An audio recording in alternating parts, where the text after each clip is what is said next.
What's up, y'all? Rich Slayton here with more great Clash Royale Best of 5 action. Today, we're featuring two of the all-time greats in competitive CR. On one side, you have a man who played for some of the biggest names in esports overall, for TSM, for Complexity, for Misfits. That's right, Airsurfer, one of the best in the business. Across from him, of course, a man who's only ever worn one jersey, and that's SK Gaming's Morton. This is a battle of titans, a battle of OGs, and a fun one here for you in the dual mode best of 5 rules. You cannot repeat cards that you've already won with. Before we start, subscribe to the channel, like this video, etc., etc. That's good enough. Let's jump right into it. Game number 1, Airsurfer versus Morton. Let's go. Morton top of your screen, Airsurfer at the bottom. You see Airsurfer rocking that new from end of 2021 CRL t-shirt, not t-shirt, sweatshirt. What are clothes? And Morton, of course, in the SK Gaming jersey. Never change on his side. And Morton with a little bit of cycle early on. Log and then Skeletons. And looking like it might be Hog EQ from Morton. We'll see if that is the case. Giant Skeleton from Airsurfer. You don't see a ton of that. Minor Wall Breakers looks like now from Morton as the Miner goes to the left-hand side with the Fire Spirit behind. Giant Skeleton. Fascinating choice here from Airsurfer. As the AQ comes out in the middle, what kind of spell situation does Airsurfer have to deal with the champion? And NATO's to the right-hand side. Cheeky play here, and Airsurfer should avoid the vast majority of damage Barb Barrel to make sure that it does not come in at all. First minute away, and so far Morton does have the disadvantage, 24-12 to 28-78 as the Miner goes to the back. Nice pickup there from the Valk. On the side of Morton. Is Airsurfer running Giant Skeleton Miner Loon here? That would be fascinating and potentially could be challenging here for Morton to deal with. Archer Queen to the right-hand side to deal with that Baby Dragon. And one of your general goals, folks, for those of you playing Archer Queen at home, is if you can avoid popping her cloak on your side of the board, it's best to do it, unless you believe she's going to cycle all the way back around because of timing in a big-time bridge fight. But overall, you want to get her to pop on the opposite side if you can, try to get that damage on that tower. And right now, 25-59 to 24-12 as we go past the first 2 minutes. Miner goes to the opposite side, not tanking for the Giant Skeleton, probably anticipating the Giant Skeleton will be taken care of no matter what. So Airsurfer extends that lead, 21-80 to 25-59. Miner going to go to the outside because of that NATO. It is still in cycle, bomb tower high.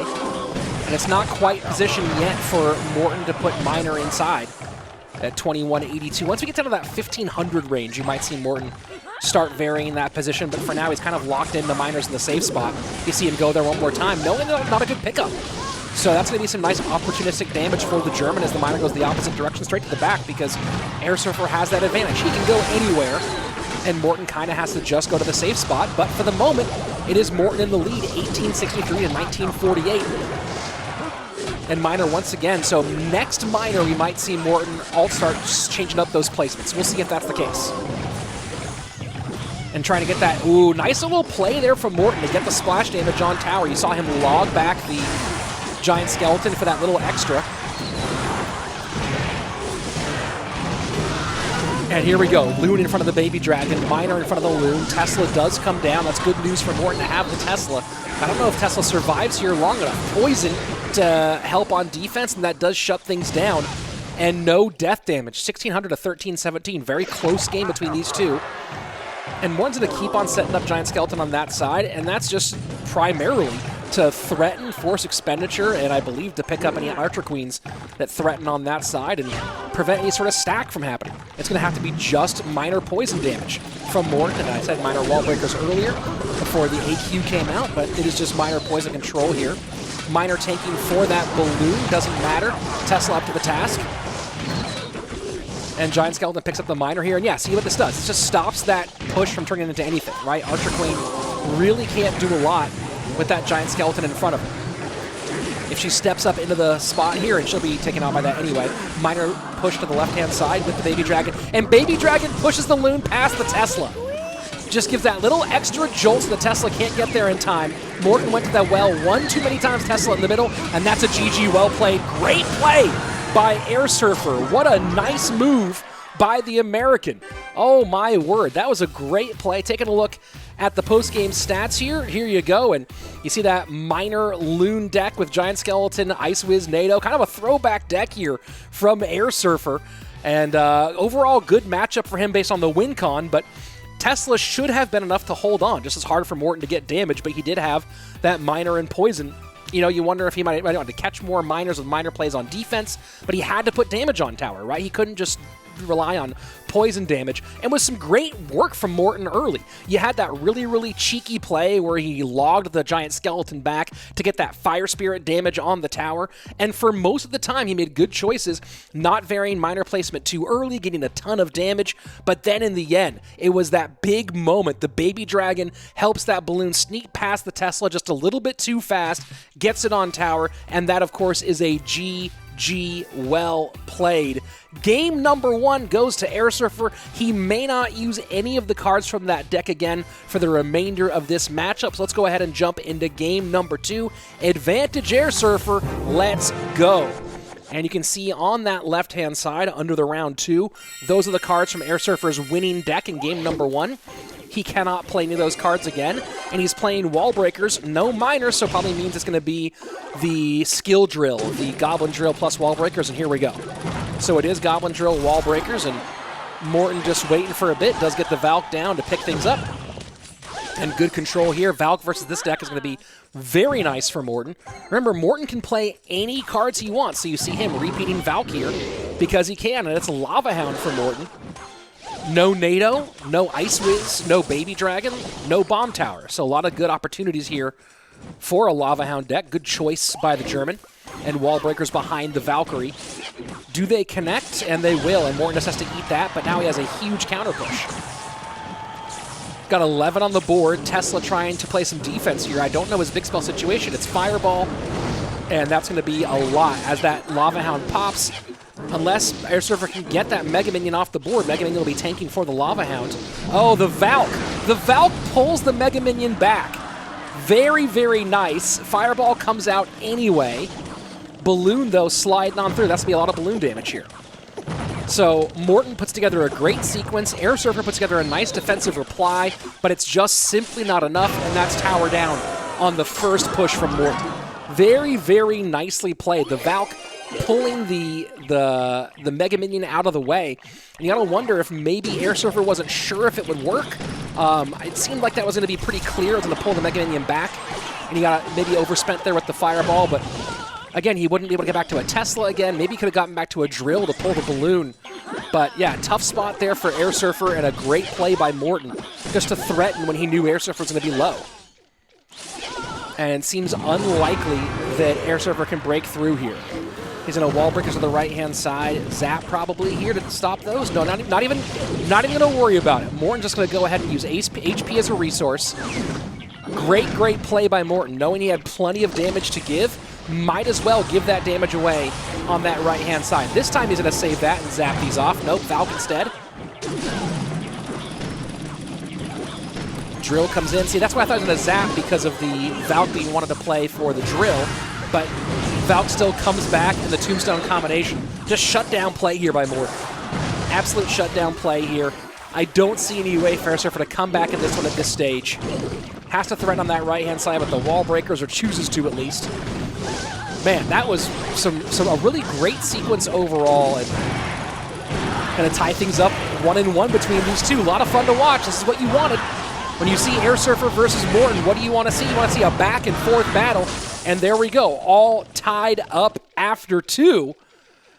1-1, and what a 1-1 it was. Let's look at the post-game stats here. Powered by Royale API, you can see that there. And yeah, the repeat of the Valk, right? That's the difference in this variation of duel mode, where for a best of 5, you can you are only banned from using cards you won with. Morton lost game number 1, able to use Valk again, and Valk was huge, of course, against that Goblin Drill. This was a good matchup, as you can see. Small sample size, but good situation for Morton overall. Lots of ways to shut down both the Wall Breakers and the Drill. And then the way he built that sequence against the Tesla, The Valk doing a good job trying to pull that Mega Minion back, but maybe Airsurfer didn't think it would work, didn't think it would pull back enough. Either way, Balloon came in, got the job done, and ties us up at 1-1. Morton for 1, Airsurfer for 1. Let's go ahead, jump right into game number 3 in this one. Man, I love these ones. Let's go ahead and get it started. As you can see, again, the decks played so far. Airsurfer cannot use any of the cards from that deck on the bottom left, and top left there for Morton. And wouldn't expect Lava Hound or Balloon to be paired anywhere. Fireball, those are pretty big one. Fireball and Valk, both pretty big, but they don't limit you that bad. Those really are the only 2 cards I'd be concerned about limitations. You can go other variations of the Graveyard, even though Tombstone's popular for Graveyard right now, although it looks like Morton going pretty fast cycle. It's going to be a variation of Hog EQ into a Ram Rider. This is, I don't know if it's Ram Rider P.E.K.K.A or Ram Rider Mega Knight. Either way, this is going to be real rough for Morton, I think. Just anytime he hogs, that Ram Rider is there. You can try to out-cycle here, but between Snowball, Ram Rider, and my guess is either P.E.K.K.A or Mega Knight, it's going to be really hard for him to find any way to get hogs on tower, and then you're hoping that it's EQ damage, but how much defense can you play? So this is going to be all about how well Morton plays defense, and can he get it into triple elixir, and then start cycling EQs and logs on tower a whole bunch. That's going to be a very interesting question, and it's Golden Knight for Airsurfer, Archer Queen one more time for Morton. Remember, Morton did play Archer Queen in Game 1, but he lost Game 1, so allowed to replay it in this format. Good control of the Golden Knight high by Morton. Airsurfer, though, going to get good damage, take the Archer Queen off the board, and almost take the lead, hog down, the lead. And again, hog down, Ram Rider right there. Supports with the Bandit just to clean things up. And that little Ice Spirit for to help out the Tesla, so valuable. You can see the Bandit, does still dash, so he has to go with the AQ high to prevent that damage. Not what Morton wanted. Airsurfer getting good value out of that, and then he might, chooses to not eat it, instead had the elixir advantage. So still 4 on the board, so 4.5 up, but the skeletons do pretty much even that down. But look at this, boom, Mega Knight right into the hog. And now you have a huge push. 11 elixir, Mega Knight plus Golden Knight, and Morton, even with the skeletons played on that E-Wiz, ends up finding himself way behind here. AQ looking for and she doesn't turn. So the King Tower activation in with the Archer Queen. Morton was hoping to get her to go cloaked before she got murdered, but unfortunately, I'm the queen, and she goes down. King Tower activation in, but not going to be crazy impactful here. It should help with some of the with some of those Ram Rider pushes, but honestly, it's what's behind the Ram Rider that's the bigger concern for Morton in a lot of the cases. Mega Knight goes to the right-hand side, Golden Knight behind, and then the Mother Witch in, no Fireball, so nice pick there for Airsurfer, and he ends up against and that makes things even harder, right? With the Skeletons and the Ice Spirit, both against a Mother Witch.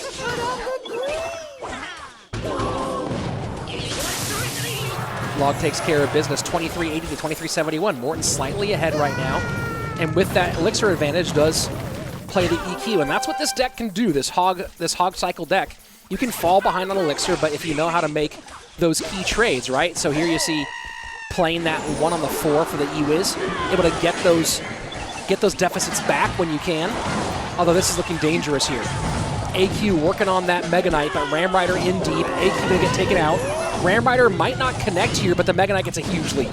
And stays on tower. That's absolutely massive. 1083 on that right-hand side. Morton trying to take advantage of a bit of an opening here, and does get a little bit of damage, but not as much as he would have liked. 1633 on the right-hand lane. Here we go. Triple elixir. Can Morton shut down the defense, or is Airsurfer just too far ahead? He's been putting great pressure on against the SK Gaming player, continuously just forcing Morton into tough decisions. But this, if you can do it right, you see the AQ down. Morton wants to keep the Archer Queen down as much as he can and cycle those Earthquakes and Logs. Good play by Airsurfer to push the Archer Queen up into the mix rather than back and away from all the damage zones. That's a lot on the board right now. High Tesla. That Tesla's going to get absorbed, though. Knight down. Morton very, very low on elixir, and there's a lot on the board right now, and he's behind. Airsurfer playing great. Poison gets through, but it's the pig. The extra pig Ram Rider should slow this down, and it does. Ram Rider in cycle, and that should be a GG well played. The pig on the right-hand side, but Morton can cycle a whole lot here. If he can cycle and keep this up, I don't know if he can keep it up there. Tesla down in the middle, Skeletons to help, Bandit dashes all the way. E was down, but Ram Rider down early. EQs won't be enough. You can't get that many EQs down in this time, and that's a GG well played. Morton made it interesting, but Airsurfer just played the right game at the right time and shut this thing down. A lot of hog counters. Morton was just not able to prevent enough damage, and one little piglet snuck through. We'll look at that in just a moment. Let's first go ahead and take a look at the post-game stats powered by Royale API, and I don't even know why there's a sound playing. I'll go ahead and edit that one out. But let's go ahead and take a look at the post-game stats powered by Royale API, and you see not an exact matchup here. Often this Hog EQ deck uses a different spirit rather than Ice Spirit, often Electro or Fire. And then on the other side of it for Airsurfer, kind of a funky version of the Ram Rider MK deck. But you look at all the hog counters here, all the stuns, all the slows, all the knockbacks. So hard for Hog to get on. You have to play some really clean defense and then EQ cycle at the end. And when that one piglet snuck on through because Morton was forced to spend small units up high, that was the real game changer where it put it just out of reach and gave Airsurfer that guaranteed win in game number 3. So here we go. It's Airsurfer with match point against Morton. Man, this is what you live for. Morton versus Airsurfer, game number 4. Let's get right on into it. You can see now, by the way, 2 decks that Airsurfer cannot play any of those cards for, so Morton does have a lot of information here in game number 4. And I like this because it does create some parity, right?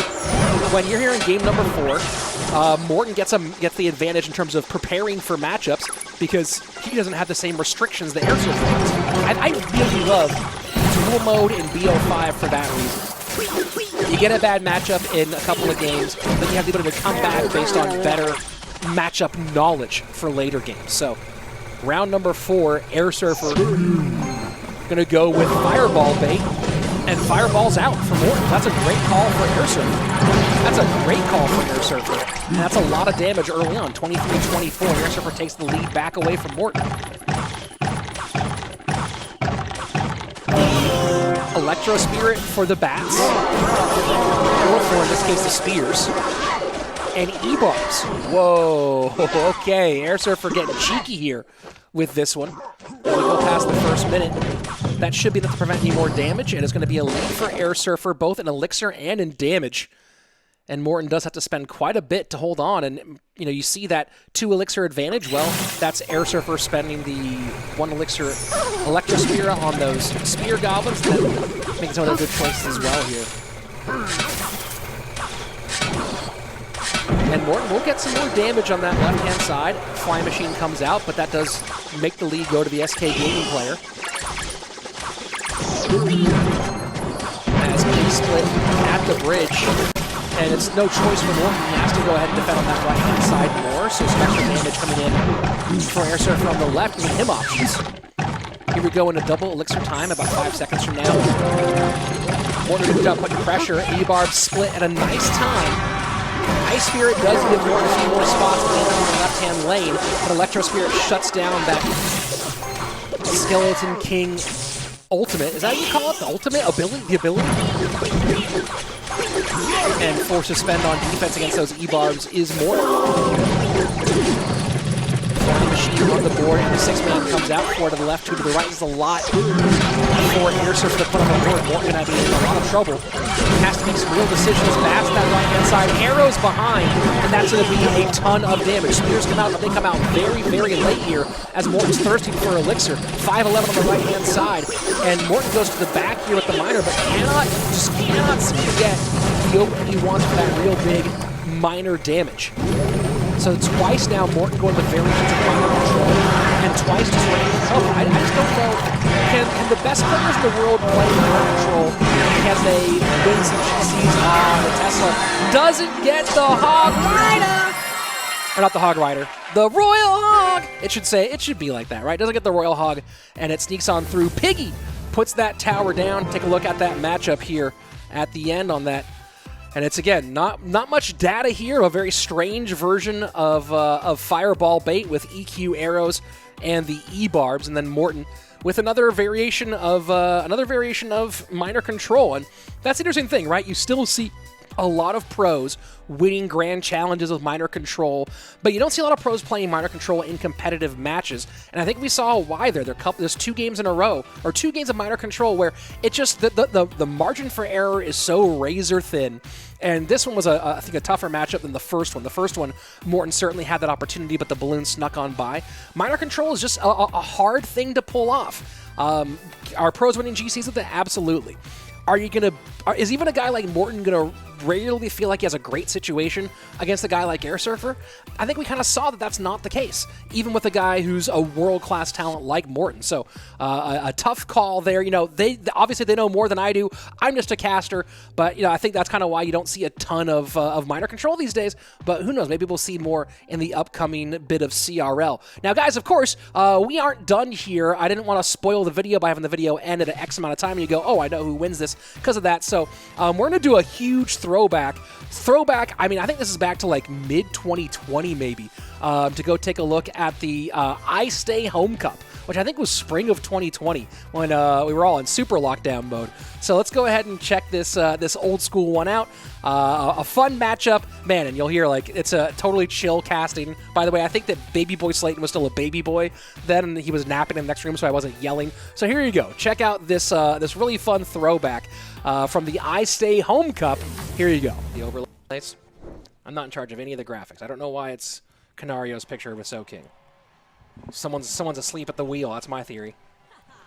Unless I have the wrong thing up, but I don't think I do. I believe thing up here. Well, hold on. Let me go and see if I can find... hold on. And by the way, this is Morton versus Soking. Oh, there we go. Versus Soking. There you go. All right, now let me go back and there's the graphic change. Enjoy the casting, folks. Darn it. Where'd you go? And there's blue. There we go. Boom. We should be all sorted out now. Someone finally caught up to it. How do you tag people on MadCat? I don't know. I don't think it's there yet. By the way, if you're on YouTube, go ahead and give me a sub on YouTube. That'd be nice. There's a little sub link in there.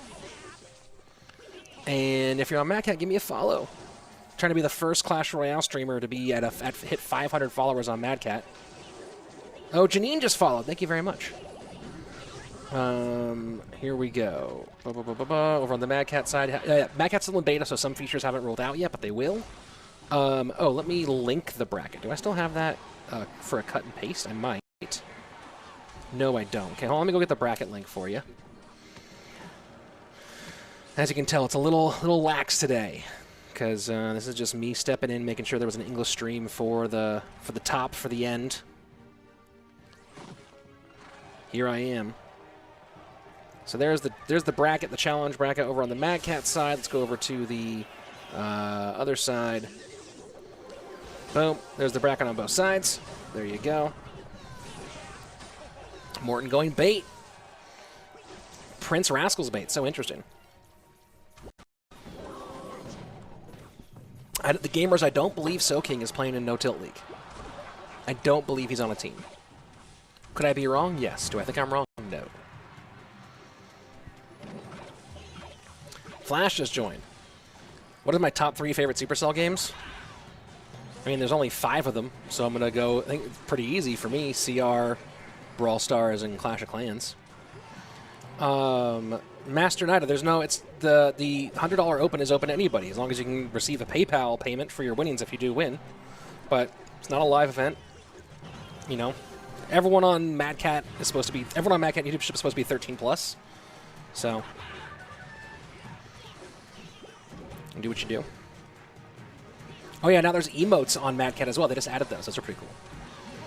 All right, barrel to the right-hand side, all golded up. Easily caught by Soking. Read that one like a book to the outside. Soking ahead by about a mile.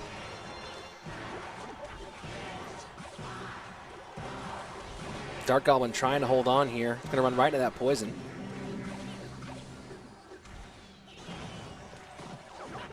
And Morton just loading up on the right-hand side. Prince and Rascals. I think he wanted the Prince behind that Rascal boy. I don't know what happened there, how it snuck on past. Here we go. Bar Barrel reads that perfectly. And Morton gets a second Princess down, trying to get work. And, ooh, Soking misses the poison there.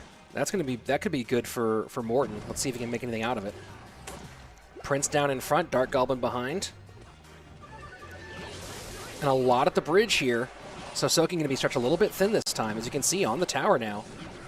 Saves the bar barrel and goes high with the bar barrel instead. Morton just wants to keep the pressure on. Do not give him a chance to go GY or poison on that right-hand lane. So Morton going to keep on pressuring here. Rascal's down, Goblin Gang behind. That's going to be a lot of value for that poison.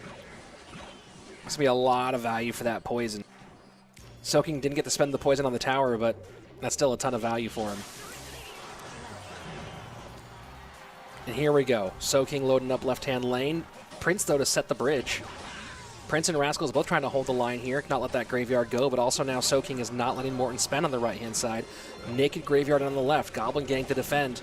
Barb Barrel work does its work. Needs one more, two more shots here from these skeletons. Poison might not be enough for Soaking here. No, it's not. So now Morton just making a beeline for the tower on the right-hand side. 105.78. It does stop ticking off. One more poison will do it. Prince does not get in, and Morton had a chance there with that juke barrel. It doesn't get it on, but look at all the damage on the tower. Oh my lord, oh my lord, oh my lord. Morton is exceptionally good at Clash Royale, guys. I don't know if you this, but Morton's really good at this game. And you know what? I will still stand by that one. Morton is pretty good at Clash Royale. Man, what a fun throwback. The old overlay, the audio quality, me casting super quiet. Baby boy Slayton is asleep in the next room, didn't want to wake him. Morton playing log bait, which of course you want to see one of the best to ever play log bait. The Mad Cat references, not even Trovo, but Mad Cat. I hope you enjoyed that that little time capsule here on what is still the most fun place for Clash Royale esports. Bigger and better stuff happening here all of the time. So if you haven't yet, subscribe to this channel, like this video, ring that bell for notifications. Of course, use code RICH in the Supercell shop, and I will see you back here very soon. As always, be excellent to each other.